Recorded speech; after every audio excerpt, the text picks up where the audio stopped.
Un millionnaire rentre chez lui plus tôt et découvre sa femme en train de donner des coups de pied à la fille noire de la femme de ménage. Ce qu'il fait choque tout le monde. Le bruit des talons hauts de Viven résonnait sur le sol de marbre du manoir avant le son sourd de quelque chose de petit heurtant le mur. Sa gosse inutile. Combien de fois dois-je lui dire de ne pas toucher à mes affaires? Jonathan Rivers s'arrêta à l'entrée du salon, tenant toujours les clés de sa Bentley. Sa réunion du conseil s'était terminée 2 heures plus tôt, et il avait décidé de rentrer à la maison pour profiter de l'après-midi du vendredi en famille. Ce qu'il vit le laissa paralysé. Lana, âgée de seulement 8 ans, était recroquevillée dans le coin de la pièce, des larmes coulant sur son visage alors qu'elle tenait un vase cassé. Du sang s'écoulait d'une petite coupure sur son genou. Viven, sa femme depuis 3 ans, se tenait au-dessus de la jeune fille avec une expression de pure haine que Jonathan n'avait jamais vue auparavant. « Sais-tu combien ce vase a coûté ?»« Petite gosse. » Viven pointa son doigt manucuré vers le visage de l'enfant. Plus que ce que sa mère gagne en 1 an à nettoyer cette maison. Jonathan connaissait Lana depuis qu'elle était une petite fille.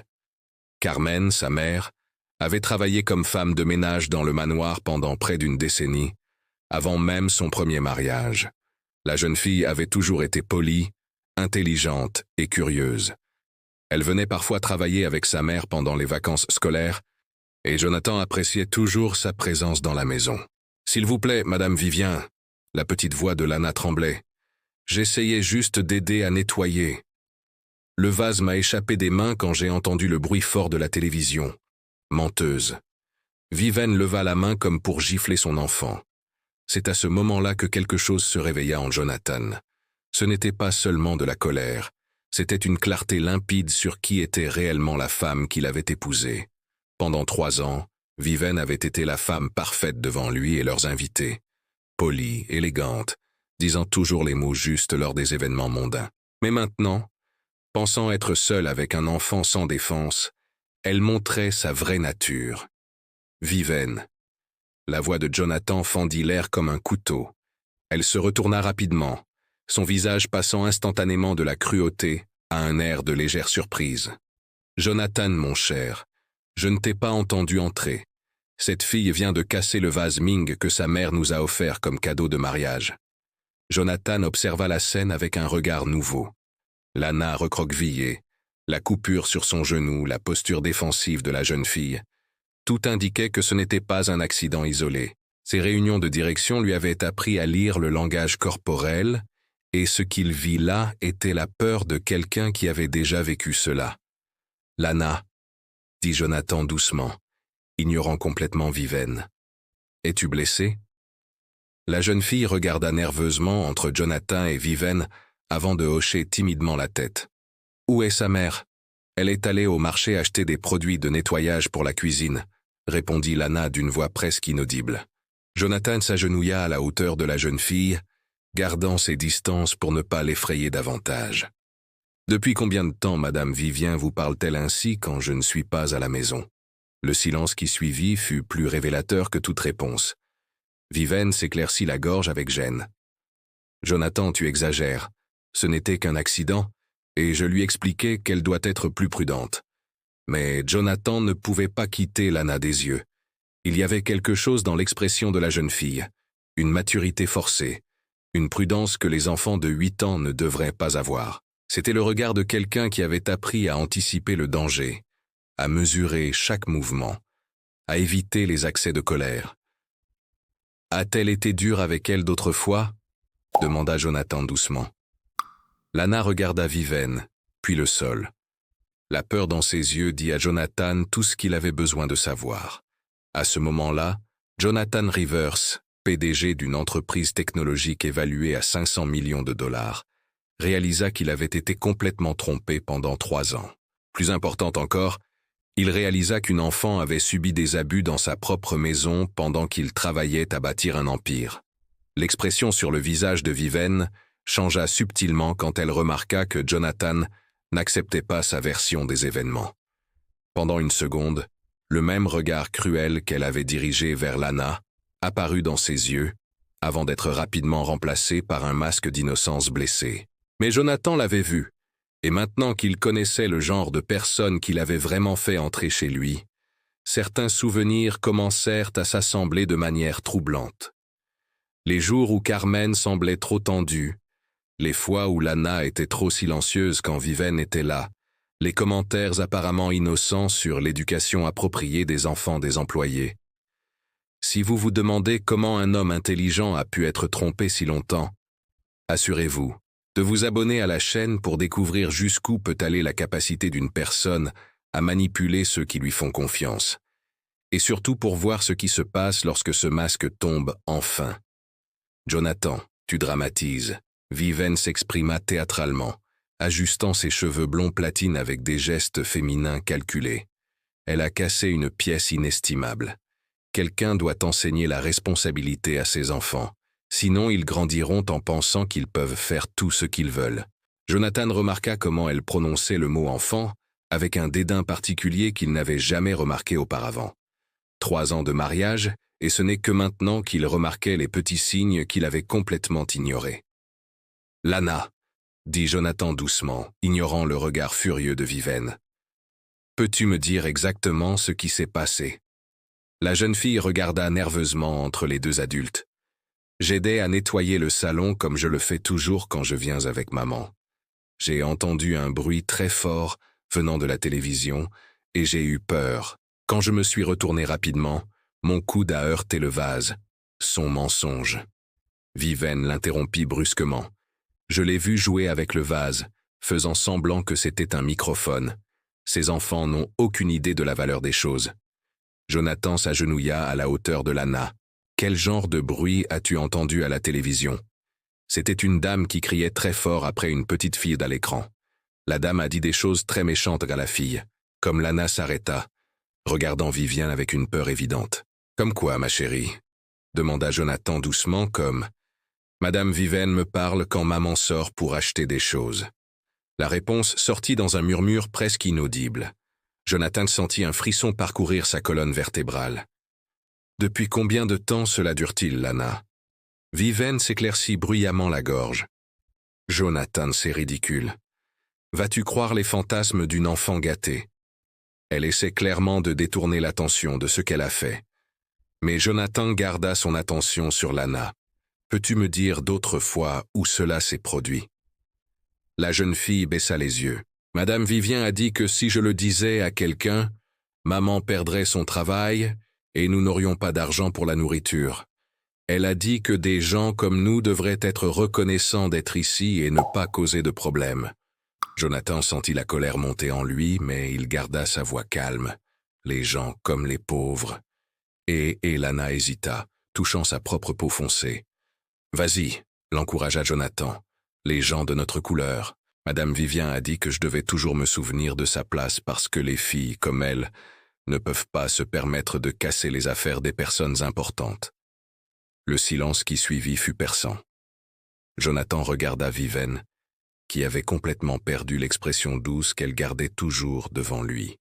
Pendant un instant, son masque social tomba complètement, révélant quelque chose de froid et de calculateur qui fit douter Jonathan s'il connaissait vraiment la femme avec laquelle il avait partagé un lit pendant 3 ans. « C'est un malentendu », dit Vivien rapidement, remarquant le regard perçant de Jonathan. « J'essayais juste de lui enseigner les limites appropriées. Carmen est une excellente employée, mais parfois elle manque de supervision avec sa fille. »« Supervision », répéta Jonathan lentement. À ce moment-là, ils entendirent la porte d'entrée s'ouvrir. Carmen était revenue du marché. Jonathan observa Lana se raidir instantanément et Viven recomposer rapidement son expression pour retrouver son masque doux habituel. « Jonathan, Lana » appela Carmen depuis le couloir. « Quelque chose s'est-il passé ?» Carmen entra dans la pièce portant des sacs en papier brun et remarqua immédiatement la tension dans l'air.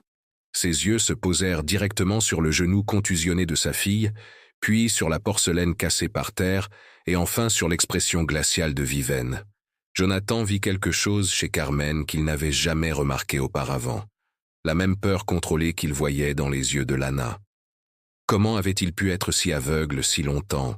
« Carmen, dit Vivien d'une voix mielleuse. Sa fille a eu un petit accident avec le vase Ming. Heureusement, elle n'a pas été gravement blessée. Mais nous devons parler d'une supervision adéquate quand elle vient travailler avec vous. Carmen baissa lentement les sacs. Lana, tu vas bien, ma chérie? Je vais bien, maman, répondit Lana automatiquement. Mais Jonathan remarqua qu'elle évitait le regard de sa mère. Carmen, dit Jonathan calmement, peux-tu emmener Lana à la cuisine? J'ai besoin de panser cette blessure. Viven et moi allons parler ici. Carmen hocha rapidement la tête, prenant la main de sa fille. Mais avant qu'elle ne parte, Jonathan vit l'échange de regards entre la mère et la fille. Une communication silencieuse qui parlait de peurs partagées et de secrets longtemps gardés. Dès qu'ils furent seuls, Viven changea immédiatement de tactique. « Jonathan, mon cher, tu laisses une simple situation devenir un drame inutile. Les enfants inventent des histoires, surtout quand ils veulent éviter les conséquences. » « Conséquences ?» Jonathan croisa les bras. Quel genre de conséquences a-t-elle fait appliquer en mon absence? Une discipline de base, répondit Vivien, sa voix perdant un peu de sa douceur artificielle. Quelqu'un doit enseigner à cette fille le respect et la responsabilité. Carmen est trop laxiste.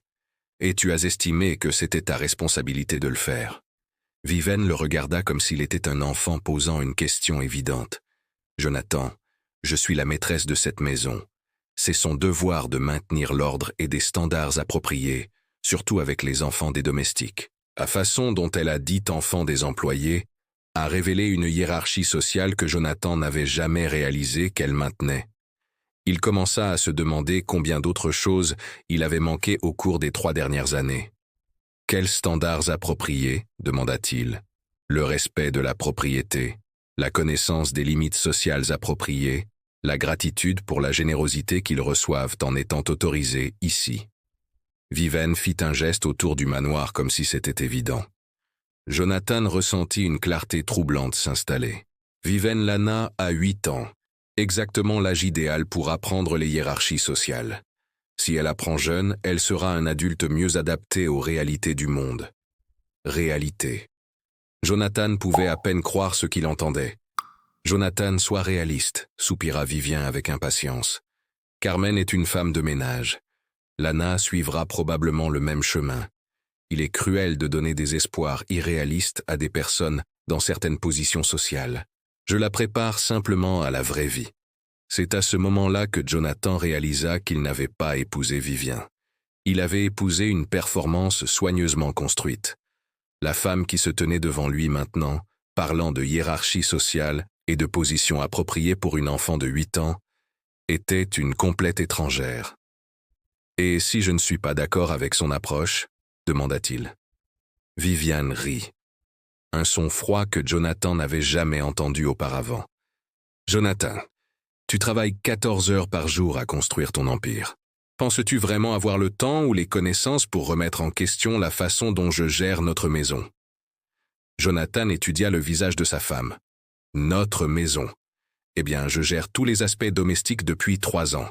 J'embauche des employés, je les licencie si nécessaire, je fixe les règles et les normes. Tu ne t'es jamais soucié de ces détails auparavant. » Pour la première fois, Jonathan se demanda combien d'employés Vivien avait licenciés si nécessaire, et pour quelles raisons. Combien de familles avaient été lésées par sa négligence dans la bonne supervision de sa propre maison. « Peut-être qu'il est temps que je m'en soucie davantage, » dit-il simplement. Viven l'étudia un instant, et Jonathan vit quelque chose de calculateur dans ses yeux. « Bien sûr, mon cher, mais tu sais à quel point ces situations peuvent être compliquées. Carmen est une employée loyale, mais si elle commence à causer des problèmes ou à apprendre à sa fille à être irrespectueuse, eh bien, il y a beaucoup de gens qui ont besoin de travailler ces jours-ci. » La menace était subtile, mais claire. Jonathan réalisa qu'il regardait une femme qui utilisait la peur et l'insécurité économique comme outil de contrôle. De la cuisine venaient des voix basses. Carmen soignait la blessure de Lana pendant qu'elle parlait à voix basse. Jonathan se demanda combien de conversations similaires avaient eu lieu au cours des 3 dernières années. Combien de blessures physiques et émotionnelles avaient été traitées en silence. Vivien, dit-il lentement, je pense que toi et moi devons repenser certaines choses sur le fonctionnement de cette maison. Elle l'étudia avec un regard nouveau, réalisant que quelque chose avait irrévocablement changé dans la dynamique entre eux. Jonathan, j'espère que tu n'envisages pas de prendre des décisions hâtives basées sur les dramatisations d'une enfant. Mais Jonathan n'écoutait plus ces mots. Il observait ses micro-expressions, la façon dont elle choisissait chaque mot, comment elle sondait le terrain pour voir jusqu'où elle pouvait aller. C'était comme regarder une stratège en action, et il se demanda depuis combien de temps il était manipulé sans le réaliser.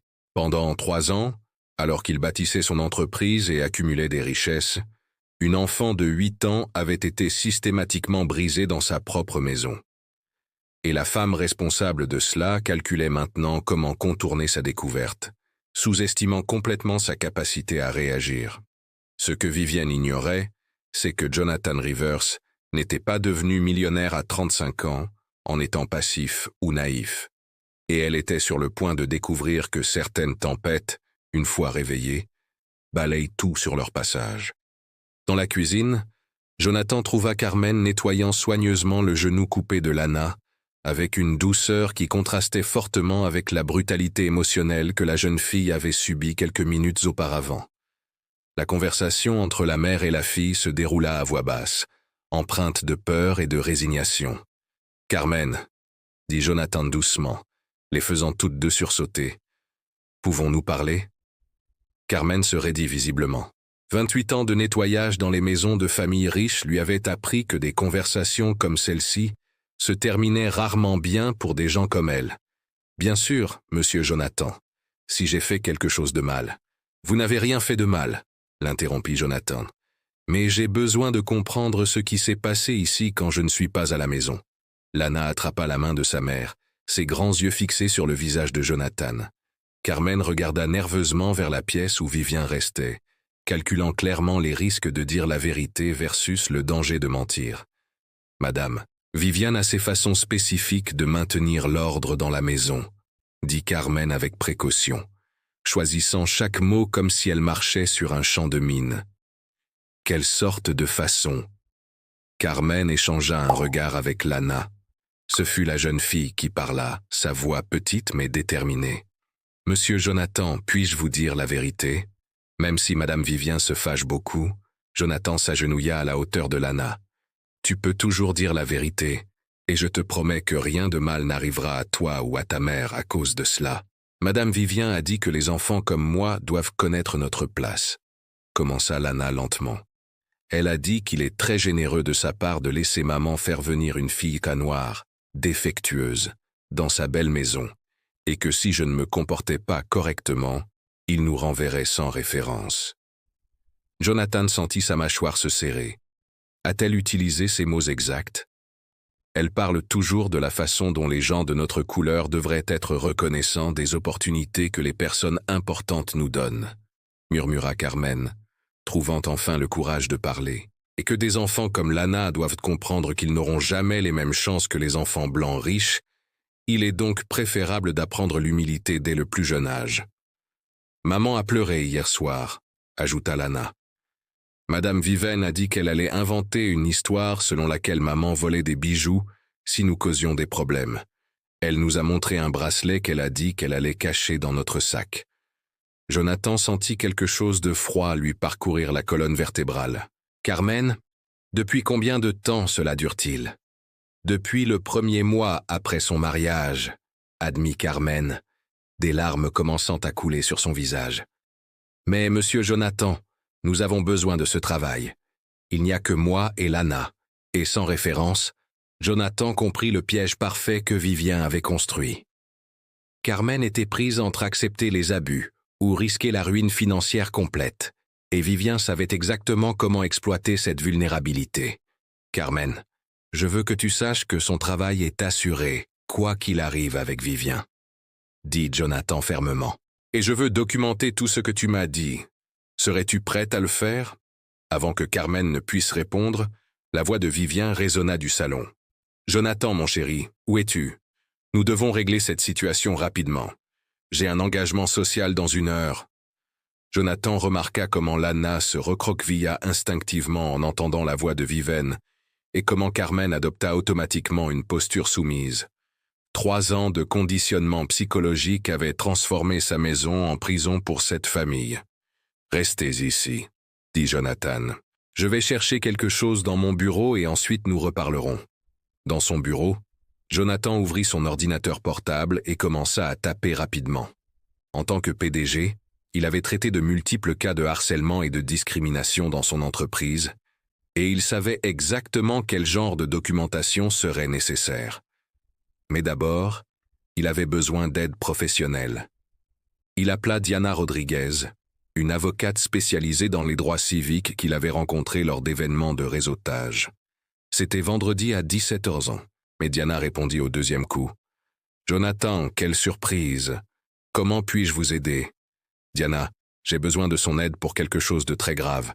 Cela implique des abus psychologiques et raciaux envers une enfant de 8 ans dans ma propre maison. » La ligne devint silencieuse un instant. « J'écoute. » Jonathan expliqua rapidement la situation. Diana écouta sans interruption, posant des questions spécifiques qui démontraient son expérience avec des cas similaires. « Jonathan, légalement, vous êtes en position de force pour protéger Carmen et Lana, mais émotionnellement, le mal est déjà fait.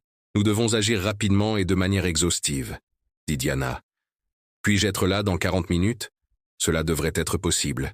Et Jonathan, enregistrez tout. Chaque conversation avec Viven à partir de maintenant, son comportement suggère qu'elle va s'intensifier lorsqu'elle se sentira menacée. » En attendant Diana, Jonathan retourna à la cuisine. Carmen et Lana étaient assises ensemble, parlant à voix basse. Quand elle le vit, Carmen se leva rapidement. « Monsieur, Jonathan, à la réflexion, peut-être qu'il vaut mieux ne pas s'impliquer dans cette situation. Madame Vivien a raison sur certaines choses. Les gens comme nous devraient être reconnaissants. Carmen, » Jonathan l'interrompit doucement. « Personne, quelle que soit sa couleur ou sa classe sociale, ne mérite d'être traité comme Vivien vous a traité, et surtout pas un enfant. » Lana le regarda avec des yeux trop sages pour son âge. « Monsieur Jonathan, pouvons-nous lui faire confiance? Vraiment ?» La question toucha profondément. Cet enfant de 8 ans se demandait si un adulte tiendrait ses promesses. Une chose qui ne devrait jamais être une préoccupation pour quelqu'un d'aussi jeune. « Tu peux lui faire confiance, Lana, et je te le prouverai. » À ce moment-là, ils entendirent Vivien parler au téléphone dans le salon, sa voix empreinte d'irritation. « Oui, maman, je sais que tu penses que je suis trop dur avec les employés, mais quelqu'un doit maintenir ces gens à leur place. Jonathan est trop doux. Il ne comprend pas comment gérer certaines classes sociales. » Jonathan, Carmen et Lana échangèrent des regards. Vivien venait de révéler que son comportement n'était pas un moment de colère isolé, mais une philosophie délibérée qu'elle discutait ouvertement avec d'autres. Bien sûr, je ne vais pas laisser Jonathan gâcher des années de travail à établir des limites appropriées, continua Vivien. S'il veut jouer au sauveur social, il apprendra qu'il y a des conséquences. La conversation téléphonique de Vivien révéla quelque chose de troublant. Non seulement elle maltraitait Carmen et Lana, mais elle avait développé des stratégies spécifiques pour neutraliser toute interférence de Jonathan. Le ton de sa voix suggérait qu'elle avait des plans pour gérer la situation actuelle, des plans qui n'étaient probablement pas agréables pour personne. Jonathan réalisa qu'il avait affaire à quelqu'un de bien plus calculateur et potentiellement dangereux qu'il ne l'avait imaginé. Vivien n'était pas seulement une personne pleine de préjugés perdant le contrôle. Elle était une manipulatrice systématique qui avait passé 3 ans à planifier et à exécuter un régime d'abus psychologiques. Du salon parvenèrent des fragments de la conversation téléphonique qui suggéraient que Vivien mobilisait déjà des ressources extérieures pour sa défense. Et du ton confiant de sa voix, elle croyait clairement qu'il serait facile de neutraliser toute menace que Jonathan représentait. Ce qu'elle ignorait, c'est que Jonathan Rivers avait bâti un empire de 500 millions de dollars, en n'étant pas naïf quant à la nature humaine. Et lorsqu'il décida finalement d'agir contre une injustice, sa réponse était toujours méticuleusement planifiée et d'une efficacité dévastatrice. Pendant que Vivien complotait de l'autre côté de la maison, Jonathan documentait discrètement chaque mot, préparant une contre-offensive qu'elle ne verrait jamais venir. Parce que certaines batailles ne se gagnent pas par des cris ou une confrontation directe, elles se gagnent avec intelligence, des ressources et une compréhension précise du fonctionnement réel du pouvoir dans le monde réel. 20 minutes plus tard, lorsque Diana arriva avec 2 détectives privés et du matériel d'enregistrement professionnel, Vivien était toujours au téléphone, organisant ce qui semblait clairement être une campagne de diffamation contre Jonathan.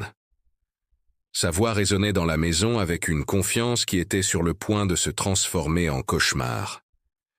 Si Jonathan essaie de me causer des ennuis à cause de cette situation ridicule avec les employés, nous activerons le plan B. Viviane rit en parlant. 3 ans de documentation de ses accès de colère et d'instabilité émotionnelle produiront une belle pension alimentaire. Jonathan fit signe à Diana, qui commença immédiatement à enregistrer. Carmen et Lana restèrent dans la cuisine, mais pouvaient entendre chaque mot grâce à l'interphone interne que Jonathan avait discrètement activé. Bien sûr, j'ai inventé quelques situations pour provoquer ces réactions. Vivien continua. Les hommes riches sont si prévisibles lorsqu'ils se sentent défiés. Et maintenant, avec toute cette histoire de défendre la femme de ménage noire et sa petite fille, je peux le dépeindre comme instable et inapte à gérer sa propre fortune. Diana haussa les sourcils, chuchotant à Jonathan. Elle avoue une conspiration en vue de commettre une fraude matrimoniale. Continuez à enregistrer. Mais le meilleur restait à venir. Viviane, complètement absorbée par sa conversation téléphonique, ne remarqua pas Jonathan s'approcher de la pièce avec une tablette à la main, diffusant la conversation en direct sur son profil LinkedIn professionnel où il avait plus de 50 000 contacts dans le monde des affaires. Le plus drôle, c'est que j'ai réussi à faire en sorte que la petite fille noire ait tellement peur de moi qu'elle ne rêverait même pas de le dire à qui que ce soit. Vivien rit. Les enfants de cette classe sociale sont si faciles à intimider. Il suffit de menacer la stabilité financière de la famille et elle devient complètement soumise. Le nombre de vues sur la diffusion en direct avait déjà dépassé 1000 personnes, y compris plusieurs PDG et chefs d'entreprise que Jonathan connaissait personnellement. Des commentaires commencèrent à apparaître en temps réel, expression de choc et d'indignation. Jonathan apprendra qu'il y a des conséquences à s'immiscer dans mes méthodes de gestion domestique, continua Vivien, maintenant clairement perdu dans sa fantaisie de contrôle. Et s'il insiste pour défendre ces gens, je m'assurerai que toute l'élite sociale sache quel genre d'homme il est vraiment, quelqu'un qui place les employés au-dessus de sa propre femme. C'est à ce moment-là que Jonathan entra dans la pièce, tenant toujours la tablette. « Viviane, ma chère, tu as un public ?» Elle se retourna, le téléphone toujours à son oreille, et son visage pâlit instantanément à la vue de l'appareil dans ses mains et du nombre croissant de vues à l'écran. 3200 personnes viennent d'entendre ta philosophie sur la gestion domestique, dit Jonathan calmement, y compris le conseil d'administration de la fondation caritative Hamilton, où elle fait du bénévolat depuis 2 ans. Le téléphone glissa des mains de Viviane, tombant sur le sol en marbre avec un fracas. Sa mère criait toujours à l'autre bout de la ligne. « Viviane, Viviane, que se passe-t-il » Diana s'approcha, montrant sa carte d'identité. Viviane Ashford. Oui, nous connaissons son vrai nom.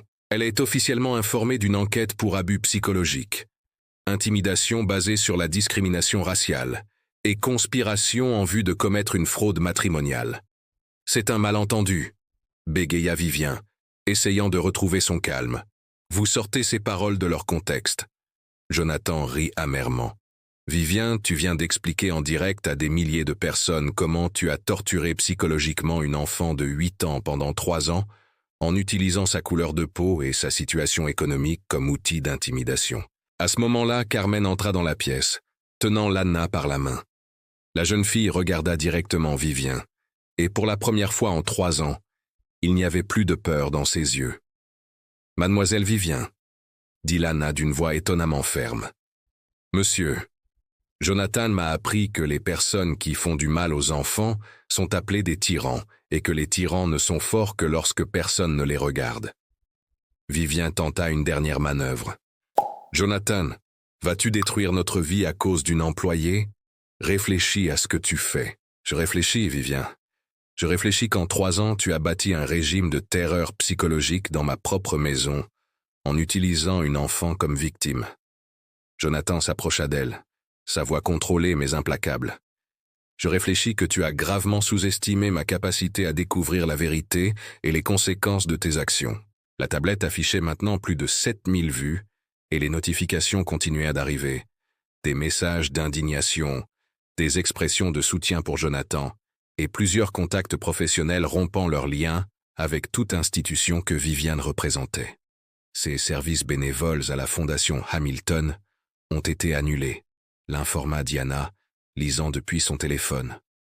Le Malibu Country Club révoque votre adhésion, et apparemment 3 différentes organisations caritatives où vous avez servi retirent son nom de tout matériel promotionnel. Viviane s'effondra dans un fauteuil, comprenant enfin l'ampleur de sa chute. En moins d'1 heure, il avait perdu sa réputation sociale, ses postes dans des organisations prestigieuses et sa source d'identité basée sur le statut et le pouvoir sur les autres. Le meilleur, dit Jonathan, éteignant la diffusion en direct, c'est que tu as fait tout cela toi-même. J'ai juste fourni la plateforme pour que le monde connaisse la vraie Viviane Ashford. Carmen s'approcha de Jonathan. Monsieur Jonathan, comment pouvons-nous le remercier? Pas besoin de le remercier, Carmen. Je m'excuse d'avoir mis 3 ans à voir ce qui se passait sous mon propre toit. Lana lâcha la main de sa mère et s'approcha de Jonathan. Monsieur Jonathan, maintenant je comprends ce que maman lui a toujours dit à propos des bonnes personnes. Elle ne se soucie pas de la couleur de notre peau ou de la quantité d'argent que nous avons. Elle se soucie de savoir si nous sommes de bonnes personnes à l'intérieur. Tandis que Viviane restait silencieuse, assimilant la destruction complète de sa vie sociale et financière. Une dernière notification arriva sur le téléphone de Jonathan. Un journaliste d'un grand journal local demandait une interview sur les pratiques discriminatoires dans les environnements domestiques des familles riches. La chute de Viviane ne faisait que commencer. Elle était sur le point de devenir une étude de cas sur la façon dont les préjugés et l'abus de pouvoir peuvent être complètement démasqués lorsque la vérité éclate enfin. Et le plus ironique de tout était qu'elle-même avait fourni toutes les preuves nécessaires à sa propre destruction, sous-estimant complètement l'intelligence et la détermination des personnes qu'il avait passé 3 ans à tenter de subjuguer.